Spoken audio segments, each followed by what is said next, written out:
Sorry about that. Wife wanted to eat dinner. So yeah, basically guys, get out there. Get your stuff together and get out there. You'll find work. There's plenty. It's hard to give an exact rubric to exactly what to do because so many people are in so many different areas, you know? A guy who lives in a city, he'll probably do more handrails and you know, stuff like that versus a guy who lives maybe next to a big industrial park. He might do a lot, you know, during shutdowns. Versus a guy like me who lives out in the country, there's not much other than farming. So, but the best basic advice I can tell you is you gotta get your name out there, so figure out if it's mobile, what range are you gonna service. I'll do 150 miles, a radius, but I really only advertise about, I don't know, 35 to 50 miles. And you find your niche, and then eventually you start doing work, people start talking. And another good tip, I guess I'll add last minute here, is if, say someone needs their lawnmower deck welded up. Oh, that's not a very big job. And, yeah, I don't know, you might not want to do it if you got to drive out to them unless they are like a couple blocks away.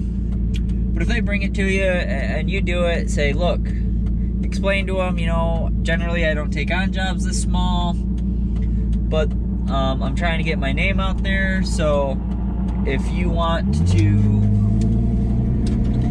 take maybe 10 business cards, hand them out for me, and I can charge you 25 bucks. You know, it's those little things, because you never know who. I think I was on the topic, I put signs out by the road, and I got a guy needed something made for his bike. He was an Amish kid, basically. In fact, I believe that's him right there. But he lived just down the road. I think I charged him like 25 bucks, just because I kind of liked the kid's ambition. Was he came out, he found me, and all that kind of stuff. I think I charged him 25 bucks. About a month later, I got a call. His dad needed some custom work done on his trailer. And it was an enclosed trailer because he was converting it over to hold, I don't know what they call them, but basically it's for like parties out in the woods and stuff or whatever they do. They're Amish, so they can't really have power, you know. It's a big cooler on the front, keeps all their food nice and cold while they're out doing all this stuff. But anyways, it was a pretty big job, and glad I got it done. So it's stuff like that. You'll never know. There's two things. You'll never know when that big job will come in and where it will come from. And the second thing is you never know who knows who. You know, you never know. So that's why I just say get your name out there. You'll figure out your niche real quick. And like I tell you, if I were to go back, and I did this the best I can, if I was to go back and start my welding business, figure out your expenses, put 6 months of that away. Figure out your month-to-month expenses and put 6 months expenses away. And the other big thing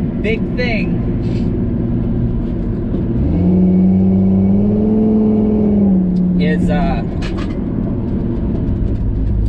figure out what's going to be your busy time. For me, my busy time starts in the spring and it starts to die off around the fall. Farmers are out farming, excavators are out excavating, so on and so forth. So, figure out your busy time and don't start until maybe a month before your busy time you think is going to start. Giving you enough time to go door to door, find out some upcoming projects, all that stuff. Another thing you can do, there's so many, is get a hold of contractors if you have the right certifications. Figure out some some of the big jobs that are coming up and go do them, steel buildings, whatever it takes. Anyways, guys, just off the top of my head, that's all I can think about for this video. I'll sit down tonight and I'll add a few more maybe points in the description, and then maybe we can get a little topic going. If you're a mobile welder,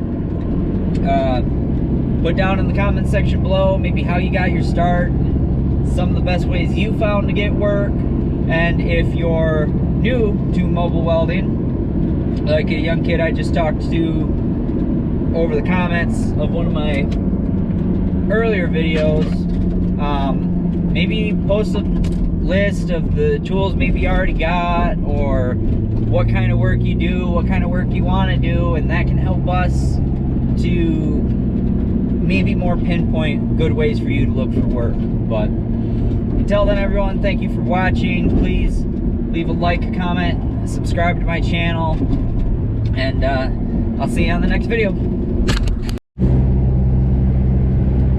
Okay, guys, so today we're going to talk about how to get jobs when you're first starting out mobile welding. For those of you that don't know, my name is Austin Hansen. I'm a mobile welder in West Michigan. So it's a scary thing when you're just getting started. So you've got your equipment, you got your insurance, you know, now what? First thing is, you got to decide who is your customer. Are you going to focus on farm repair, you know, maintenance? Are you going to focus on plant shutdowns, going in, doing whatever they need to? Are you going to do a lot of pipe fitting? Are you going to do, you know, a lot of structural welding on bridges? You got to figure out what your niche is.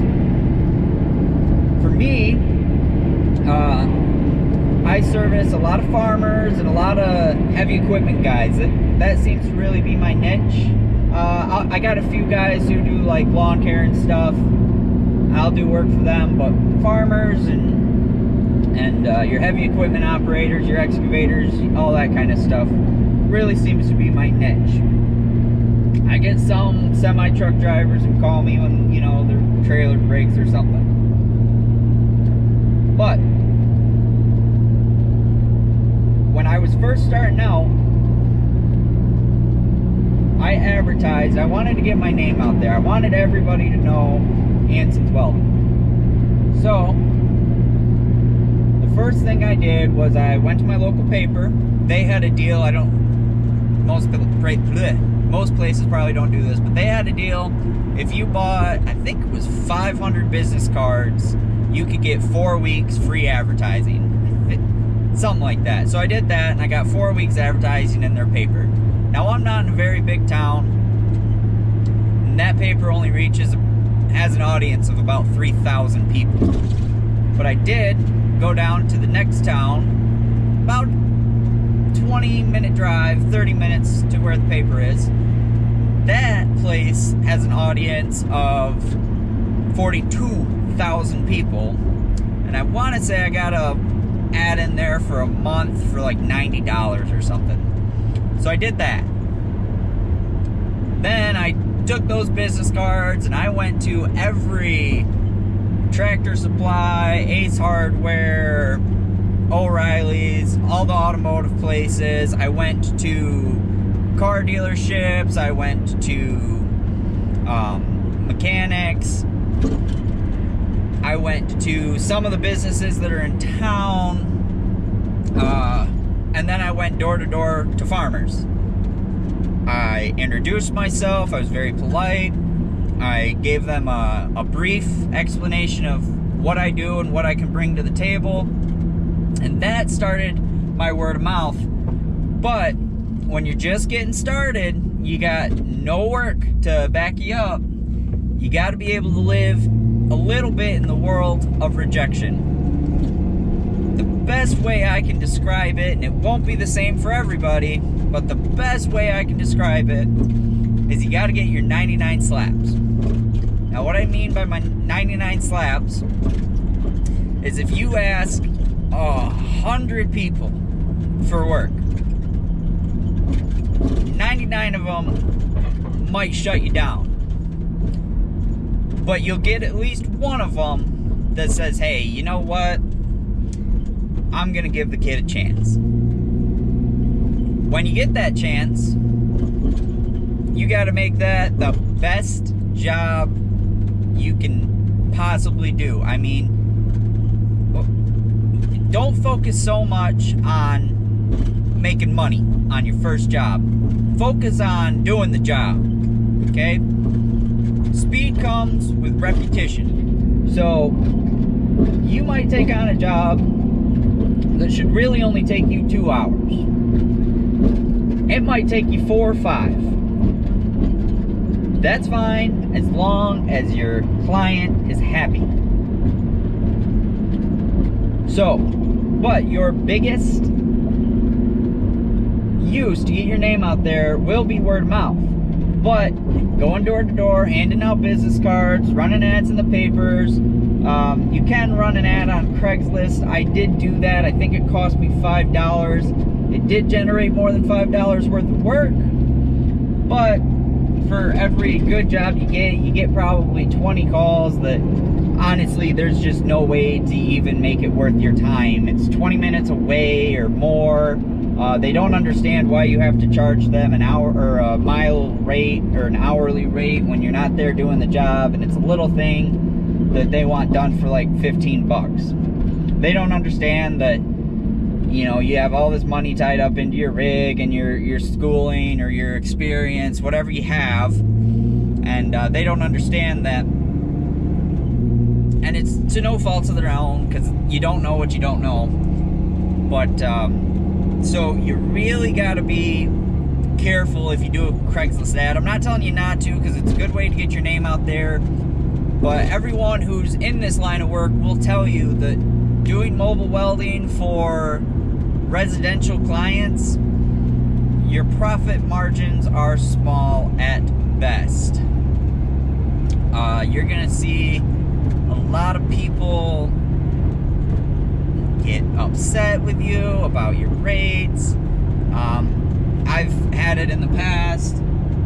They call you on a job, you tell them how much it's going to be, and they go, well, I could go to Harbor Freight and get a welder cheaper than that. And if that happens, the best thing you can do is say, okay, I understand, go for it. I've had it happen, and then 2 months later, they call me back because they just can't figure it out. It's broke again or whatnot. So where you make money is doing mobile welding for commercial businesses. Now this could be, I've done some displays for like t-shirts and hats and all that kind of stuff. Handrails is a big one. Breweries is, you can kind of get into a good niche there. All that kind of stuff. Detailed work, you know. But when you're just starting out, if you want to get your name out there, I don't think there's anything wrong with doing residential clients. You will get a few of them who understand that he's running a business, businesses cost money, you know, it's generally a larger hourly rate, and they're okay with it. It's worth the try, because if there's one thing I've learned mobile welding, you never really know where you're gonna get that next big client or that next really good job. You don't know who people know, and this will lead me to my next point. I had this happen. I was welding on a trailer for a guy. It was commercial,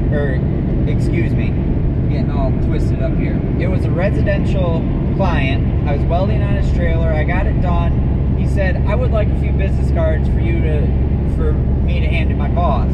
So I handed him a few and asked a little bit what he did.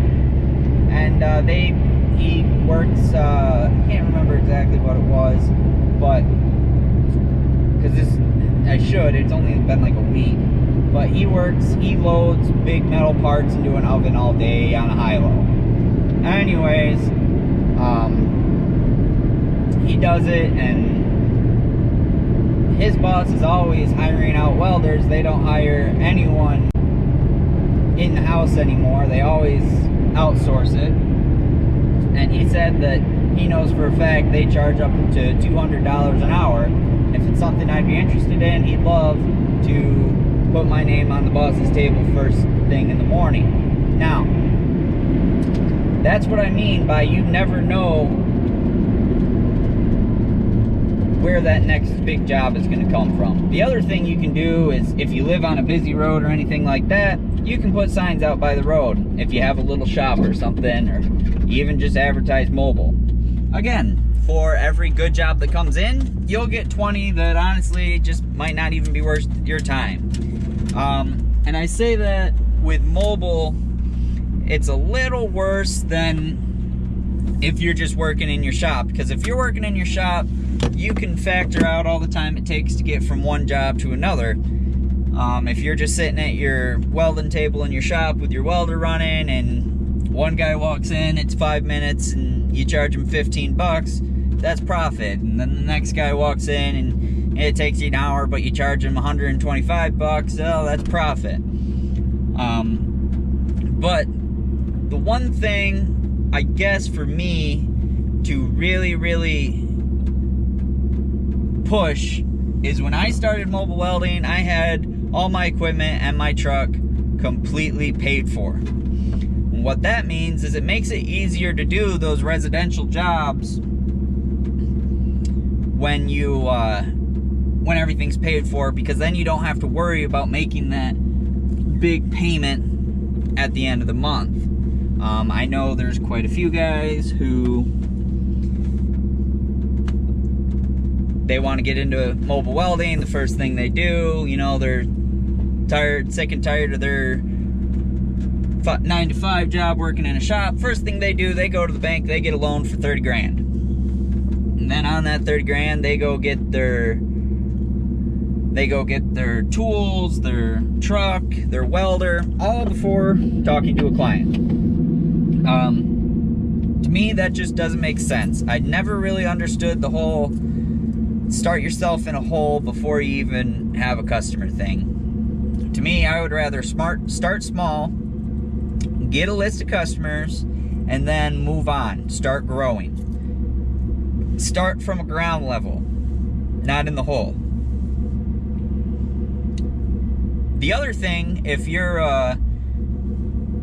welding in a shop and you go up and, you know, I'm assuming you have a good relationship with your boss, and you tell them, hey, this job's been great.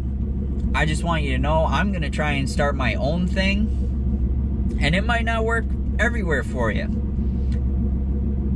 But if you're starting, either it's mobile welding or you're starting in your garage, and you can go someplace and you can say, hey, if you guys get busy, or you guys, you know, want to outsource some welding, they already know your work. They already know your work ethic. You know, if you're thinking about going on your own, you should have experience. You should have your timing down. They'll be more likely to outsource work to you because you have a personal relationship with them, and if you leave on good terms, they should want to see you succeed. Now, that doesn't mean, you know, whatever niche you're in, you get in there, you start working, and then you quit, and you go through and undercut your former boss on everything he's doing. Again, you can do that if you want. To me, I wouldn't want someone to do that to me, so I'm not going to do that to somebody. And I was literally driving back doing this video from another mobile welder's house. He asked what I was doing, how it's been. He helped me out, needed some steel. It was $40 at the scrapyard. He hooked me up for $7. We got a good relationship because instead of working against each other, we kind of work with each other. If he's backed up and he gets a call for a job that's hot, he'll call me, and maybe I can go take it, and vice versa. He's trying to lean more towards getting shop work in. I'm just getting started, so I'm sticking towards mobile work. So there it is. If something bigger comes in, I'll toss him an in-house job, and he'll toss me a couple mobile jobs. It's networking in a sense. But that's getting a little off topic. If you're trying to find out how to advertise your business, anyone who deals with metal at all should know your name if you're trying to advertise for your mobile welding business, because in my experience, you will have no idea when you're just getting started and you haven't found your niche yet where that's going to be. It could be shops, it could be doing handrails, it could be welding for excavators, it could be fixing, you know, chisel plows, it should be working for your road commission. There's so many possibilities out there. And there's other stuff you can do if maybe you're starting a little at-home shop. Depending on your skill level and your equipment, there's websites you can get on that people post, you know, I need 1,000 of these parts made. First, I want to see 5 of them made, and you know, and you tell them how much you could make each part for, or whether it's, you know, 10 cents or $10 or even $100. I haven't done much of that because I don't really have a shop. I stick mobile, but I'm hoping on my trajectory, you know, my 5-10 year plan, I'm hoping to shops within this next year. I'm really hoping this summer. Nothing huge, but I'm saving my pennies because anyone that knows me, I like to pay cash. And yes, I'm going to try to pay cash for a shop. The shop, furnituring it, everything. It might not be a very big shop, but it will be mine. So on and so forth. And that can grow and expand as the years go on. But the best thing I can tell you, if you're looking to start your mobile welding business or your welding business at home, the best thing you're going to be able to do, just go out there, start talking to people, and understand you could reach a lot of people with a Facebook page, but the people you reach might not necessarily be the people